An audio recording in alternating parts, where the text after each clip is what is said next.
Saudi আরবে দেখবেন রাস্তার পাশে, মেন রোডের পাশে এরকম গাড়ি ঢোকার এবং বাইরনের রাস্তা, এর পাশে দেখবেন সাইকেল।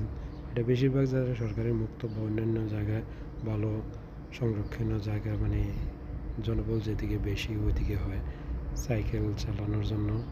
ডাইনে বামে সাইকেল যাবে আবে, যাইব আইব। তারপর আবার বাম পাশে দেখেন এরকম রাস্তা দুই ধারেই করা থাকে, আবার সুন্দর করে মার্কিং করা দেওয়া আছে, সাদা দাগ দিয়ে রং করা আছে। সাইডে আবার মানুষের হাঁটা চলার জন্য এরপরে ফুলের গাছ, বিভিন্ন গাছের চারা এগুলো লাগানো আছে। তারপরে আবার এই সাদা দাগ দিয়ে বিভিন্ন রাস্তা সাইডে গাড়ি ঢোকার জন্য বাড়ানোর জন্য মার্কিং করা আছে, এবং সাইডে বিভিন্ন স্টিলের করা লাইটিং লাগানো আছে।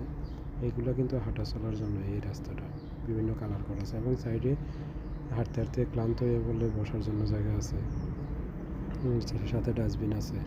অনেক সুব্যবস্থা আছে রাস্তার পাশে, মনোরম পরিবেশ।